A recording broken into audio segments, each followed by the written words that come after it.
Hi everyone, welcome to Unknown Army TNPSC. So இன்னைக்கு 12th economics புக்கில் part 1 video இந்த lesson 2 வந்து போட்டிருக்கேன் ஆல்ரெடி பார்த்துக்கோங்க. இது பார்ட் 2. இது வந்து ரொம்ப ரொம்ப ஈஸி, சும்மா தியரி பேஸஸில் இருக்கும். இப்போ வந்து நமக்கு கான்செப்ட்ஸாக ஃபேக்ட்ஸாக வந்துட்டு கொஷின் கேட்டால் இந்த சைடில் வந்து கேட்கலாம். இல்லை டேட்டாஸ் ஃபார்முலாஸாக கொஸ்டின்ஸ் கேட்டால் பார்ட் 1ல் கொஷின் கேட்கலாம். இது ரொம்ப ரொம்ப ஈஸி, கடகடன்னு ஒருக்கு ரீட் பண்ணிட்டு போகிறது தான். ஸோ உங்களுக்கு ரீட் பண்ண முடியாதவங்க வந்துட்டு இத வந்து ஹெட்ஃபோன் போட்டு நான் ரீட் பண்றத கேட்டாலே போதும். ரொம்ப ரொம்ப ஈஸியா இருக்கும். நான் ஒரு ரீடு தான் விடப் போறேன். வாங்க பார்க்கலாம். ஒரு நாட்டின் தேசிய வருவாய் பகுத்தாய்வின் முக்கியத்துவம். ஒரு நாட்டின் பொருளாதார வளர்ச்சியில் தேசிய வருவாய் மிக முக்கிய பங்கு வகிக்கிறது. தேசிய வருவாய் வந்துட்டு மிக முக்கிய பங்கு. தேசிய வருவாய் வந்துட்டு பொருளாதாரத்தின் கணக்கு அல்லது சமூக கணக்கு என சொல்லப்படுகிறது. தேசிய வருவாய்க்கு 2 நேம் இருக்கு. என்னன்னா, தேசிய வருவாய் தான் சமூகத்தோட கணக்கு. Social accounting. தேசிய வருவாய் தான் பொருளாதாரத்தோட கணக்கு அப்படின்னு சொல்றாங்க. ஒரு நாட்டோட பொருளாதாரத்த கணக்கீடு செய்றதுக்கும், ஒரு நாட்டோட சமூகத்த கணக்கீடு செய்றதுக்கும் உதவுறது தான் இந்த தேசிய வருவாய். அப்ப தேசிய வருவாய் பொருளாதாரத்தின் கணக்கு அல்லது சமூக கணக்கு என சொல்லப்படுகிறது. தேசிய வருவாய வந்துட்டு பகுத்தாய்வின் முக்கியத்துவம் பார்க்கலாம். தேசிய வருவாய் எதுக்கெல்லாம் ஹெல்ப் பண்ணுது அப்படின்றத இந்த பேராகிராஃப்ல சொல்லுவாங்க. தேசிய வருவாய் கணக்கீட்டின் மூலம் பொருளாதாரத்தில் இருக்கும் பல்வேறு துறைகளின் முக்கியத்துவம் பற்றி, தேசிய வருமானத்தில் அத்துறைகளின் பங்களிப்பு பற்றியும் அறிய முடிகிறது. மேலும் பொருட்கள் மற்றும் பணிகள் எவ்வாறு உற்பத்தி செய்யப்படுகின்றன, பகிரப்படுகின்றன, செலவு செய்யப்படுகின்றன, சேமிக்கப்படுகின்றன மற்றும் வரி விதிக்கப்படுகின்றன போன்றவையை அறிய இயலும் அப்படின்னு சொல்றாங்க. உற்பத்தியா இருக்கட்டும், பகிர்வா இருக்கட்டும், செலவா இருக்கட்டும், சேமிப்பா இருக்கட்டும், வரி விதிப்பா இருக்கட்டும், எல்லாத்துக்குமே தேசிய வருவாய் ரொம்ப ரொம்ப இம்பார்ட்டன்ட் அப்படின்னு சொல்றாங்க. தேசிய அளவிலான பணவியல் மற்றும் பொது நிதி கொள்கைகளை உருவாக்க, பொருளாதாரத்தை சரியான பாதையில் இட்டு செல்ல, கடைபிடிக்க வேண்டிய சரியான வழிமுறைகளை கையாள தேசிய வருவாய் உதவுகிறது. அதாவது பணவியல், நிதி கொள்கைகள உருவாக்கவும், பொருளாதாரத்த சரியான பாதையில இட்டுச் செல்றதுக்கும் இந்த தேசிய வருவாய் ஹெல்ப் பண்ணுது அப்படின்னு சொல்றாங்க. திட்டமிடலுக்கும், திட்டத்தின் விளைவுகளை மதிப்பிடுவதற்கும், நாட்டின் மொத்த வருமானம், உற்பத்தி, சேமிப்பு, நுகர்ச்சியின் அளவு ஆகிய புள்ளி விவரங்களை இந்த தேசிய வருவாய் கணக்கீடு வந்து அளிக்குதாம். திட்டமிடுதலுக்கு ஹெல்ப் பண்ணுது. அதுக்கு தேவையான புள்ளி விவரங்களுக்கு தேசிய வருவாய் ஹெல்ப் பண்ணுது. குறுகிய கால மற்றும் நீண்ட கால பொருளாதார மாதிரிகளை உருவாக்க தேசிய வருவாய் கணக்கீடு பயன்படுது. துறை வாரியான பொருளாதார விவரங்களையும், ஒரு நாட்டில் வட்டாரங்களின் வருமானத்தை ஒப்பிடவும், மற்ற நாடுகளின் வருமானத்தோடு ஒப்பிடவும் தேசிய வருவாய் விவரங்கள் பயன்படுகிறது. துறை வாரியா எவ்வளோ டெவலப் ஆயிருக்கு, அந்த விவரங்களையும், அது மட்டும் இல்லாம வட்டாரங்களுக்கு இடையிலான வருமான ஒப்பீடு, நாடுகளோட வருமான ஒப்பீடு, அதுக்கு எல்லாத்துக்குமே இந்த தேசிய வருவாய் ஹெல்ப் பண்ணுது. தேசிய வருமானம் மூலம் தலா வருமானம் கணக்கிடப்படுது. தலா வருமானத்த வச்சு தான் ஒரு நாட்டோட பொருளாதார நலன அறிய முடியும் அப்படின்னு சொல்றாங்க. அப்ப தலா வருமானம் கணக்கிடவும் தேசிய வருமானம் ஹெல்ப் பண்ணும். ஏன்? தலா வருமானம் இஸ் ஈக்குவல் டூ தேசிய வருமானம் டிவைடட் பை மொத்த மக்கட்தொகை. அதனால. ஒரு நாட்டில் இருக்கும் பல்வேறு உற்பத்தி காரணிகளின் வருமான பகிர்வு தெரிந்து கொள்ள தேசிய வருவாய் பயன்படுகிறது. உற்பத்தி காரணிகளோட வருமான பகிர்வ தெரிஞ்சுக்கணும் அப்டின்னா, அதுக்கு தேசிய வருவாய் ஹெல்ப் பண்ணுது. பேரியல் பொருளாதார காரணிகளான வரி மைனஸ் ஜிடிபி விகிதம், நடப்பு கணக்கு பற்றாக்குறை மைனஸ் ஜிடிபி விகிதம், நிதி பற்றாக்குறை மைனஸ் ஜிடிபி விகிதம், கடன் மைனஸ் ஜிடிபி விகிதம் போன்றவற்றை கண்டறிய உதவுது. எது? பேரியல் பொருளாதார காரணிகள்.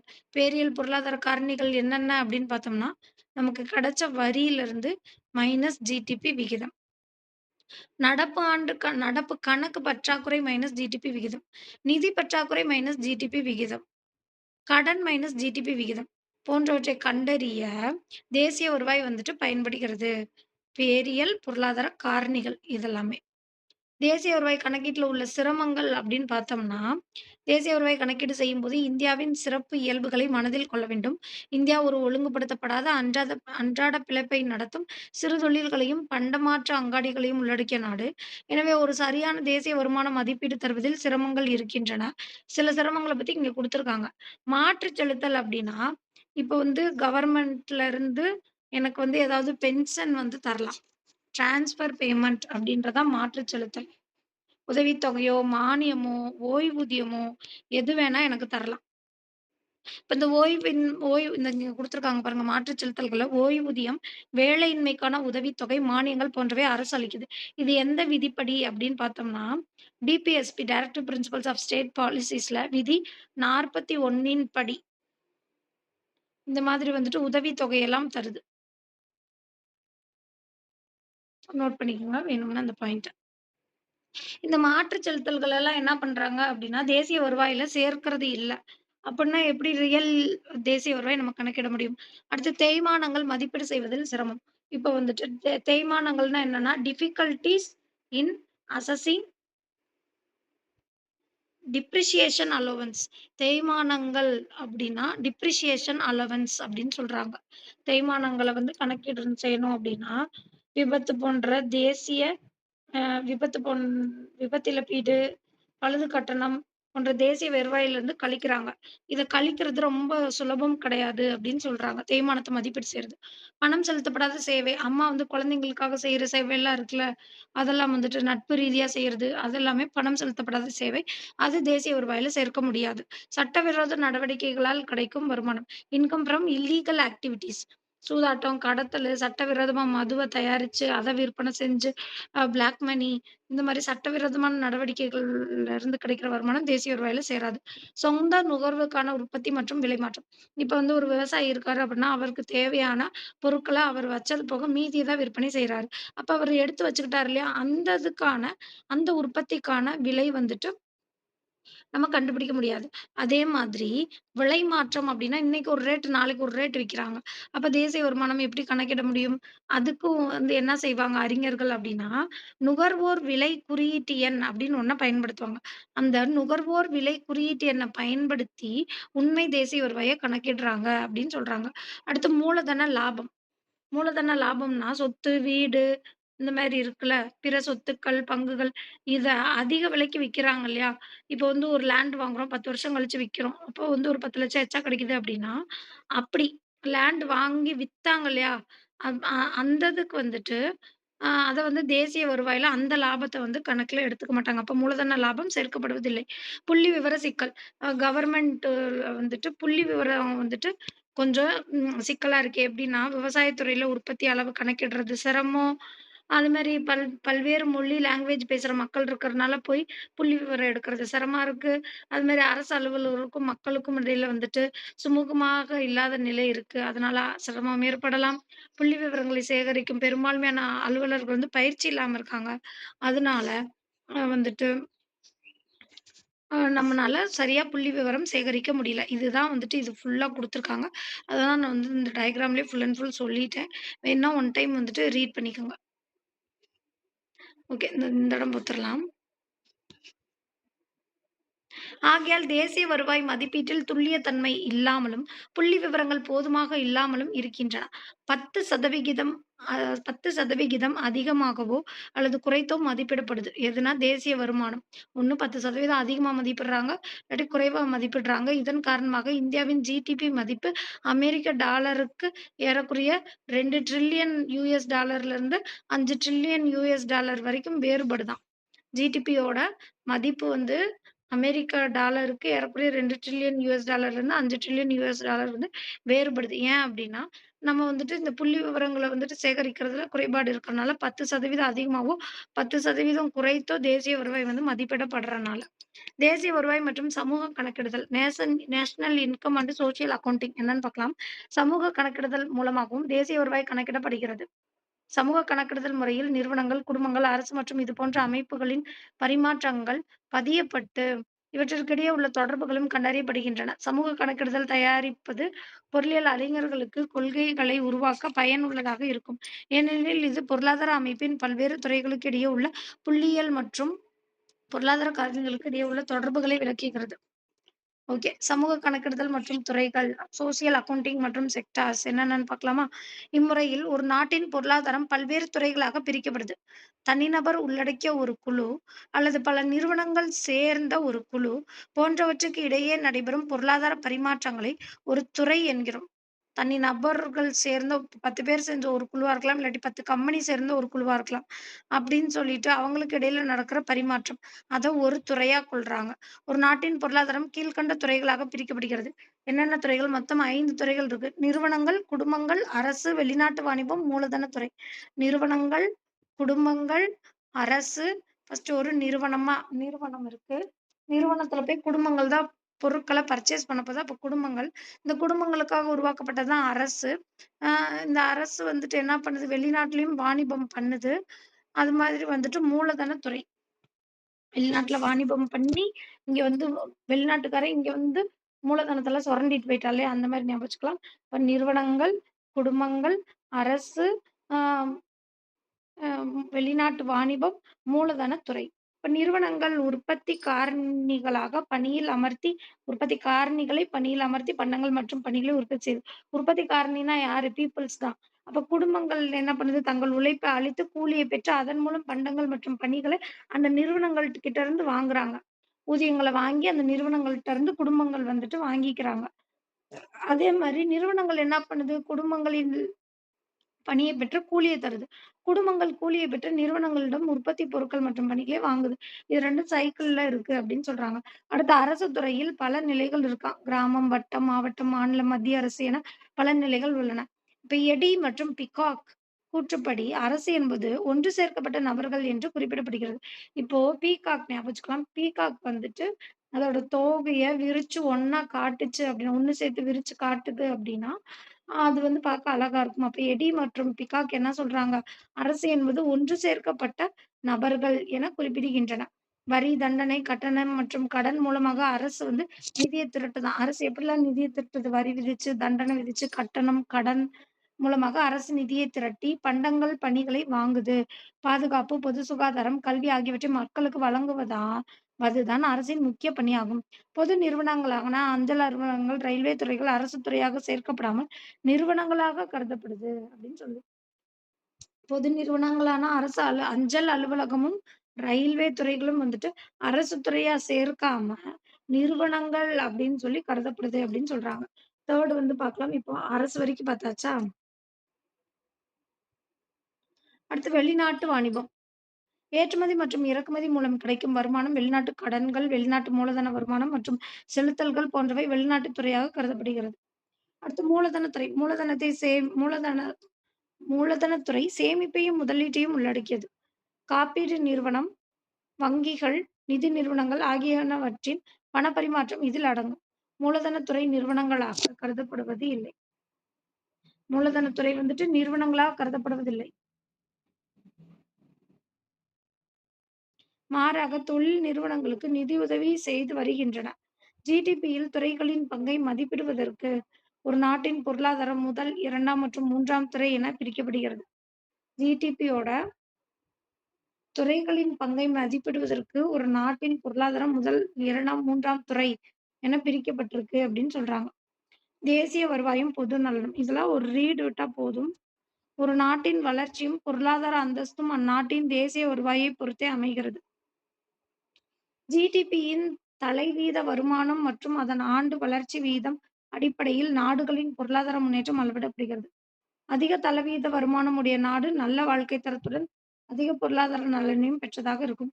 ஆனால் ஜிடிபி அல்லது தலைவீத வருமானம் அதிகரித்தால் பொருளாதார நலனும் அதிகரிக்க வேண்டும் என்பது இல்லை. ஜிடிபியோ இல்ல தலைவீத வருமானமோ அதிகரிச்சுட்டா என்னோட பொருளாதார நலன் அதிகரிச்சிருச்சுன்னு கிடையாது. பொருளாதார நலன் குறியீட்டு எண்ணாக தலைவீத வருமானம் உள்ள போதிலும் கீழ்க்கண்ட குறைகளும் வந்து இருக்கு அப்படின்னு சொல்றாங்க. என்னன்னு பார்க்கலாம். பொருட்கள் மற்றும் பணிகளின் அளிப்பை பொதுநலன் சார்ந்து உள்ளது. நுகர்வுப் பொருட்களைக் காட்டிலும் மூலதன பொருட்கள் அதிகமாக இருந்தால், பொருளாதார நலனில் முன்னேற்றம் குறைவாக இருக்கும். அதாவது நுகர் நுகர் எவ்வளோ பொருட்கள் நுகர்றாங்களோ, அத விட மூலதன பொருட்கள் அதிகமாயிருச்சு அப்படின்னா, அந்த பொருளாதாரம் வந்துட்டு முன்னேற்றம் குறைவாக இருக்கும்ன்றாங்க. அதுபோன்று ஆடம்பர பொருட்களின் உற்பத்தி பணக்காரர்களுக்காக மட்டுமே இருக்கும். இயற்கை வளங்களான காற்று, நீர், மண் போன்றவை மாசுபடுத்தி அதிகமான ஜிடிபியை பெற்றால் பொருளாதார நலன் குறையும். ராணுவ தளவாடங்கள் உற்பத்தி அதிகரிப்பதனால் தேசிய உற்பத்தி அதிகரித்தாலும் பொருளாதார நலன் குறையும். பெண்களுக்கு வேலைவாய்ப்பை தருதல் மற்றும் உழைப்பாளர்களை அதிக நேரம் வேலை செய்ய வைத்தல் போன்றவற்றின் மூலமாக தலைவீத வருமானம் அதிகரிக்கலாம். ஆனால் பொருளாதார நலன் முன்னேற்றம் இருக்காது. பிக்யூஎல்ஏ என்பது பொருளாதார நலனை கணக்கிடுவதில் முக்கிய குறியீட்டு எண்ணாகும். பிக்யூஎல்ஏ என்னது? Physical quality of life index. செயல்திறன் குறியீட்டு எண் அப்படின்னு சொல்லுவாங்க. மக்களின் வாழ்க்கை தரம், வாழும் காலம் மற்றும் கல்வி அறிவு போன்றவை பிக்யூஎல்ஐ உள்ளடங்கி இருக்கிறது. 11த் புக்ல வந்துட்டு பிக்யூஎல்ஐனா ஆயுட்காலம், கல்வி, இறப்பு விகிதம் இது 3யும் சேர்த்திருப்பாங்க. இங்க வந்து என்ன சொல்றாங்க? வாழும் காலம், அதாவது வாழும் காலம், ஆயுட்காலம் 2ம் ஒண்ணு தான். கல்வி அறிவும் ஒண்ணு தான். ஆனா, இங்க வாழ்க்கை தரம் அப்படின்னு குடுத்துருக்காங்க. வாழ்க்கை தரம் இங்க குடுத்துருக்காங்க இல்லையா? ஆனா, இந்த 11த் புக்ல என்ன வந்து குடுத்துருப்பாங்க அப்படின்னா, இறப்பு விகிதம் அப்படின்னு குடுத்துருப்பாங்க. 2யும் கம்பேர் பண்ணி படிச்சுக்கோங்க. அதே மாரி ஹியூமன் டெவலப்மென்ட் இண்டெக்ஸ் HDIல எந்த எந்த 3 குறியீடு அப்படின்னு பார்த்தோம்னா, அதுலயும் கல்வி, அதுலயும் ஆயுட்காலம், பிளஸ் இன்கம் அதுல சேர்ப்பாங்க. அதுல இன்கம் சேரும். எதுல? ஹியூமன் டெவலப்மென்ட் இண்டெக்ஸ் HDIல இன்கம் வந்து சேரும். பிக்யூஎல்ஐல இன்கம் வந்து சேராது. அதே ஆயுட்காலம், அதே கல்வி, இன்கமுக்கு பதிலா என்ன வந்து சேரும்? இறப்பு விகிதம் சேரும் அப்படின்னு குடுத்துருப்பாங்க. ஆனா இந்த புக்ல வாழ்க்கை தரம், வாழும் காலம் மற்றும் கல்வி அறிவு அப்படின்னு குடுத்துருக்காங்க. ஸோ 2யும் கம்பேர் பண்ணி பார்த்துக்கோங்க. தேசிய வருவாய் மற்றும் நாட்டின் செல்வம் அதிகரிக்கப்படல். நேஷனல் இன்கம் மற்றும் எரோஷன் ஆஃப் நேஷனல் வெல்த். அதிகமான ஜிடிபியை அடைய வேண்டும் என்பதற்காக நாட்டின் இயற்கை வளங்கள் அதிக அளவில் அரிக்கப்படுகின்றன. தேசிய வருவாய் மற்றும் நாட்டின் செல்வம் அரிக்கப்படுதல் அப்படின்றாங்க. ஜிடிபி அதிகமா வர்றதுக்காக நாட்டோட இயற்கை வளங்கள அரிக்கிறாங்களாம். சேதப்படுத்துறாங்களாம். இதனால எதிர்கால வளர்ச்சி குறைகிறது. ஆகையால் தேசிய வருவாயை கணக்கிடும்போது, இயற்கை வளங்களின் இழப்பை தேசிய வருவாயிலிருந்து கழிக்கணும் அப்படின்றாங்க. யுஎஸ் டாலர் அடிப்படையில தேசிய வருமானம் பார்த்தோம்னா, அ பணத்தின் மதிப்பை வைத்து தேசிய வருவாயை குறிப்பிடும் பணத்தின் மதிப்பை வைத்து ஒரு நாட்டின் பொருளாதார நிலையை அறியலாம். உதாரணத்திற்கு, இந்திய தேசிய வருவாயை அமெரிக்க பணமான டாலரில் சொல்ல வேண்டும். இதன் விளைவாக இந்திய தேசிய வருமானம் மிக குறைவாக தோன்றலாம். ஆனால் வாங்கும் சக்தியின் அடிப்படையில் அளவிட்டால் இந்திய தேசிய வருமானம் அதிகமாக இருக்கும் அப்படின்னு சொல்றாங்க. அடுத்து சமூக மற்றும் சுற்றுச்சூழல் செலவு. பொருளாதார நுகர்வு பண்டங்களை உற்பத்தி செய்யும்போது பொருளாதார நுகர்வு பண்டங்களை உற்பத்தி செய்யும்போது பல சுற்றுச்சூழல் மற்றும் சமுதாய கேடுகள் உருவாக்கப்படுகின்றன. தேசிய வருவாய் கணக்கிடும்போது இவைகளையும் கருத்தில் கொள்ள வேண்டும். தொகுப்புரை என்னன்னு குடுத்துருக்காங்க. ஒரு நாட்டின் பொருளாதார செயல்திறன் அல்லது உற்பத்தி செயல்திறனை தேசிய வருவாய் விளக்குகிறது. பொருளாதார வல்லுநர்கள், திட்டமிடுபவர்கள், அரசு வியாபாரிகள் மற்றும் IMF, உலக வங்கி போன்ற பன்னாட்டு நிறுவனங்கள் தேசிய வருவாய் பற்றிய புள்ளிவிவரத்தை பயன்படுத்துகின்றன. தேசிய வருவாயை எந்தெந்த யாரெல்லாம் பயன்படுத்துறாங்களாம்? பொருளாதார வல்லுநர்கள், திட்டமிடுபவர்கள், அரசு வியாபாரிகள், IMF, உலக வங்கி போன்ற பன்னாட்டு நிறுவனங்கள் தேசிய வருவாயோட பற்றிய புள்ளிவிவரத்த பயன்படுத்துறாங்க. நாட்டின் பல்வேறு நோக்கங்களுக்காக இந்த புள்ளி விவரங்கள் பகுத்தாய்வு செய்கின்றன. மக்களின் வாழ்க்கை தரம் அதிகரித்துள்ளதா என்பதை கண்டறிய தேசிய வருவாய் உதவுகிறது. மேலும் பிற நாட்டு மக்களின் வாழ்க்கை தரத்தோடு ஒப்பிட்டு பார்க்கவும் தேசிய வருவாய் பற்றிய புள்ளி விவரம் பயன்படுகிறது. ஒரு நாட்டின் வளர்ச்சியின் அளவை கணக்கிட தேசிய வருவாய் பயன்படுகிறது. தேசிய வருவாய் எதுக்கெல்லாம் பயன்படுது அப்படின்னு சொல்லிட்டாங்க. அருஞ்சொற்பொருள் மொத்த தேசிய உற்பத்தி அப்படின்னா கிராஸ் நேஷனல் ப்ராடக்ட். மொத்த நாட்டு உற்பத்தி. ஒரு ஆண்டில் ஒரு நாட்டில் உற்பத்தி செய்யப்பட்ட பண்டங்கள் மற்றும் பணிகளின் பண மதிப்பு. இது தேய்மானத்தையும், நிகர ஏற்றுமதியும் உள்ளடக்கியது. இந்த அ ஜிஎன்பில வந்துட்டு என்னத்த சேர்ப்பாங்க? தேய்மானத்தையும், நிகர ஏற்றுமதியும் உள்ளடக்கியது ஜிஎன்பி அப்படின்னு சொல்றாங்க. தேய்மானத்தையும், நிகர ஏற்றுமதியையும் உள்ளடக்கியது. தேய்மானத்தையும், நிகர ஏற்றுமதியும் உள்ளடக்குனது GNP. NNP net national product நிகர தேசிய உற்பத்தி அப்படின்னா, ஒரு ஆண்டில் ஒரு நாட்டில் உற்பத்தி செய்யப்பட்ட பண்டங்கள் மற்றும் பணிகளின் பண மதிப்பு. இதில் தேய்மானத்தை கழித்து நிகர ஏற்றுமதியை கூட்ட வேண்டும். தேய்மானத்த கழிச்சுட்டு நிகர ஏற்றுமதிய வந்துட்டு கூட்டணும். இதுக்கு முன்னாடி வந்துட்டு என்ன சொல்லியிருப்பாங்க? ஜிஎன்பில அதுல தேய்மானமும், நிகர ஏற்றுமதியும் உள்ளடங்கி இருக்கும். அப்ப பிளஸ் தேய்மானம், பிளஸ் நிகர ஏற்றுமதி. அதே என்என்பி அப்டின்னா என்ன சொல்றாங்க? மைனஸ் தேய்மானம், பிளஸ் நிகர ஏற்றுமதியை கூட்ட வேண்டும் அப்டின்னு சொல்றாங்க. அடுத்து காரண செலவில் NNP. NNP at factor cost. எல்லா உற்பத்தி காரணிகளுக்கும் கிடைத்த மொத்த வருமானம் தான் காரண செலவில் என்என்பி. காரணி செலவில் என்என்பி. எல்லா உற்பத்தி காரணிகளுக்கும் கிடைத்த மொத்த வருமானம் காரணி செலவில் என்என்பி அப்டின்னு சொல்றாங்க. அதாவது என்கிட்ட என்னென்ன வழியில எனக்கு வருமானம் வந்துச்சோ அதுதான். எல்லா உற்பத்தி காரணிகளுக்கும் கிடைத்த மொத்த வருமானம் காரணி செலவில் என்என்பி. தனிநபர் வருமானம். ஒரு நாட்டில் உள்ள தனிநபர் நேர்முக வரி செலுத்துவதற்கு முன்பாக பெற்ற மொத்த வருமானம் தனிநபர் வருமானம். செலவிடக்கூடிய வருமானம்னா, நேர்முக வரி செலுத்திய பிறகு தனிநபர்கள் நுகர்வு மற்றும் சேமிப்பை கூட்டி மொத்தமாக பெறுவதாகும் செலவிடக்கூடிய வருமானம். Disposable income. தலைவீத வருமானம் பெர் கேபிட்டா இன்கம் தனிநபரின் ஆண்டு சராசரி வருமானம். அதாவது தனி தனிநபரோட ஆண்டு சராசரி வருமானம் தான் வந்துட்டு தலைவீத வருமானம் பெர் கேபிட்டா இன்கம்னு சொல்றாங்க. தேசிய வருமானத்த மொத்த மக்கள் தொகையால கிடைச்சோம்னா, தனிநபரோட ஆண்டு சராசரி வருமானம் நமக்கு கிடைக்கும். சமூக கணக்கீடு சோசியல் அக்கவுண்டிங் பொருளாதார நடவடிக்கைகளை மேற்கொள்வதால் ஏற்படுகிற சமூக செலவுகளின் அடிப்படையில் தேசிய வருமானம் கணக்கிடுதல் தான் சோசியல் அக்கவுண்டிங் அப்படின்னு சொல்றாங்க. பணம் கொடுக்கப்படாத சேவைகள் அன்பெய்ட் சர்வீஸ் அப்படின்னா, பணம் பெறாமல் அளிக்கக்கூடிய பொருளாதார பலன் கொண்டிருக்கும் சேவைகள். உடல்நலக்குறைவான மனைவியை கணவன் கவனித்துக் கொள்ளுதல், சமையல் செய்தல், துணி துவைத்தல் இதெல்லாமே வந்துட்டு இதுல அடங்கும். அடுத்து மூலதனத்துறை கேபிட்டல் செக்டார் அப்படின்னா, இது சேமிப்பையும், முதலீட்டையும் உள்ளடக்கியது அப்படின்னு சொல்றாங்க. மூலதனத்துறை கேபிட்டல் செக்டார்ன்றது சேமிப்பையும், முதலீட்டையும் உள்ளடக்கியது. முதலீடு செஞ்சு எவ்வளோ வந்துட்டு லாபம் எடுத்து எவ்வளோ சேமிக்கிறாங்க. இப்போ மூலதனத்துறைன்றது சேமிப்பையும், முதலீட்டையும் குறிக்குது. Capital sector. எவ்வளோ முதலீடு செஞ்சிருக்கோம், எவ்வளோ சேமிச்சு வச்சிருக்கோம் அப்படின்றது. மாற்றுச் செலுத்தல் டிரான்ஸ்ஃபர் பேமெண்ட் வேலையற்றோருக்காக அரசு அளிக்கும் உதவித்தொகை, வயது வயதுயர்களுக்கு வழங்கப்படும் ஓய்வூதியம் போன்றவை. புக் பேக் பார்த்துறலாம். உற்பத்தி காரணியின் செலவின் அடிப்படையிலான என்என்பி. உற்பத்தி காரணியின் செலவின் அடிப்படையிலான NNP. NNP at factor cost அப்படின்றது வந்து என்னவா தேசிய வருவாய் அப்படின்னு சொல்றாங்க.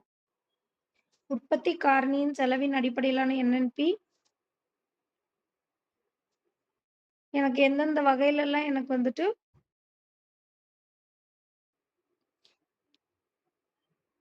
எனக்கு எந்தெந்த வகையிலலாம்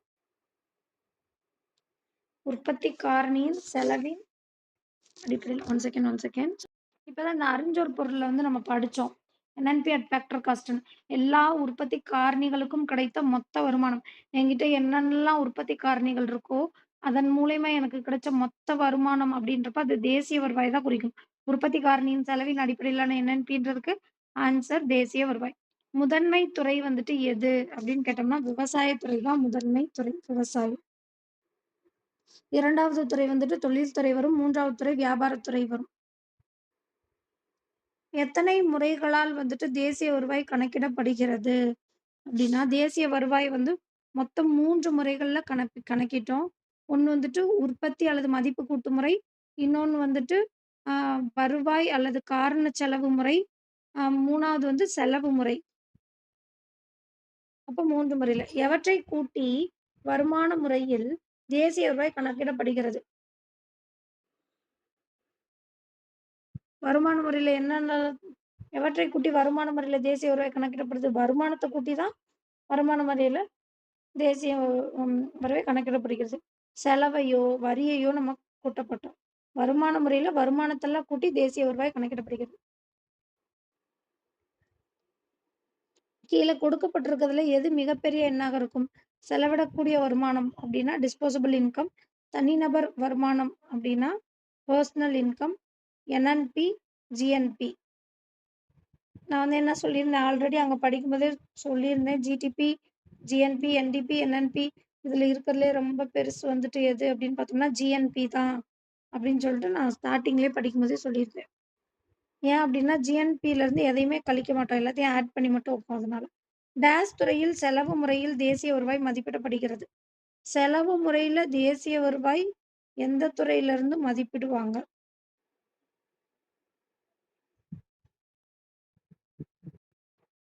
நான் பண்ண செலவெல்லாம் சொல்றது தான் செலவு முறை, தேசிய வருவாய். அப்படி பார்த்தோம் அப்படின்னா, இங்க கட்டடத்துறை இருக்கு, விவசாயத்துறை இருக்கு, பணித்துறை இருக்கு, வங்கித்துறை இருக்கு. கட்டடத்துறையில செலவு முறையில தேசிய வருவாய் மதிப்பிடப்படுது அப்படின்னு சொல்லலாம். 3ஆம் துறை டேஸ் எனவும் அழைக்கப்படுகிறது. 3ஆம் துறை வந்து பணிகள் துறை அப்படின்னும் சொல்லுவாங்க. ஒரு நாட்டின் டேஸ் செயலை தேசிய வருவாய் குறிப்பிடுகிறது. ஒரு நாட்டின் பொருளாதார செயலை குறிப்பிடுறது தான் தேசிய வருவாய். பொருளாதார இல்லாட்டி சமூக கணக்கு, பொருளாதார கணக்கு, சமூக கணக்கு அப்படின்னு படிச்சோம். டேஸால் தேசிய வருவாயை வகுத்தால் தலைவீத வருமானத்தை கண்டறியலாம். தேசிய வருவாயை வந்துட்டு நாட்டின் மக்கள் தொகையால வகுத்தா தலைவீத வருமானம் கணக்கிடலாம். GNP is equal to dash plus வெளிநாட்டிலிருந்து வரும் நிகர காரணி வருமானம். GNP is equal to GDP தான்.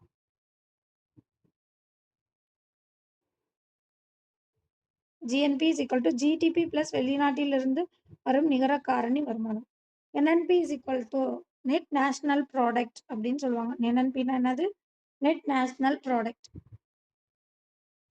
மொத்த மதிப்பிலிருந்து டேஸை கழித்தால் நிகர மதிப்பு கிடைக்கும். மொத்த மதிப்புல இருந்து எப்பயுமே தேய்மானத்தை கழிச்சாதான் நிகர மதிப்பு வந்து கிடைக்கும். இந்தியாவின் நிதியாண்டு என்பது எப்ப ஆரம்பிச்சு எப்ப முடியும் அப்படின்னா ஏப்ரல் 1ல இருந்து மார்ச் 31 வரைக்கும் இந்தியாவில நிதியாண்டு.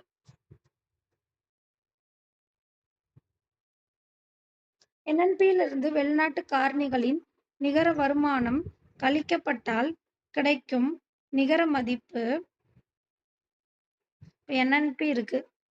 என்என்பியில இருந்து வெளிநாட்டு காரணிகளின் நிகர வருமானம் கழிக்கப்பட்டா நமக்கு கிடைக்கும் நிகர மதிப்பு வந்து என்ன? என்என்பியில இருந்து R-PS சப்ட்ராக்ட் பண்ணிட்டோம் அப்படின்னா நமக்கு ஜிடிபி தான் கிடைக்கும்.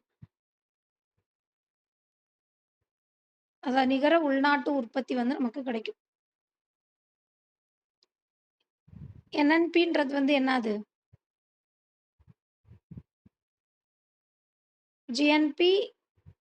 ஜிஎன்பின்றது வந்து என்னது? ஜிடிபி பிளஸ் வெளிநாட்டுல இருந்து வரும் நிகர காரணி வருமானம். அப்போ அந்த என்என்பியில இருந்து அதை கழிச்சிட்டோம் அப்படின்னா நமக்கு நிகர உள்நாட்டு உற்பத்தி தான் கிடைக்கும். நிகர உள்நாட்டு உற்பத்தி தான் நமக்கு கிடைக்கும். உற்பத்தி புள்ளியில் என்என்பியின் மதிப்பு டேஸ் என அழைக்கப்படுகிறது. உற்பத்தி புள்ளியில் என்என்பியின் மதிப்பு டேஸ் என அழைக்கப்படுகிறது. உற்பத்தி புள்ளியில் காரண செலவில் என்என்பி அப்படின்னு சொல்லுவாங்க. ஒரு நாட்டின் சராசரி வருமானம் என்பது தலைவீத வருமானம் தானே. ஒரு நாட்டின் சராசரி வருமானம் அப்படின்றது தலைவீத வருமானம். அடுத்து பணவீக்கத்திற்கு சரிப்படுத்தப்பட்ட தேசிய வருவாயின் மதிப்பு டேஸ் என அழைக்கப்படுகிறது. பணவீக்கத்திற்கு சரிப்படுத்தப்பட்ட தேசிய வருவாயின் மதிப்பு டேஸ் என அழைக்கப்படுகிறது. உண்மை தேசிய வருவாய் அப்படின்னு அழைக்கப்படும். 17 உண்மை தேசிய வருவாய். கீழ்கண்டவற்றுள் எது ஓட்ட கருத்துரு? ஃப்ளோ அப்படின்றாங்க. ஓட்ட கருத்துரு.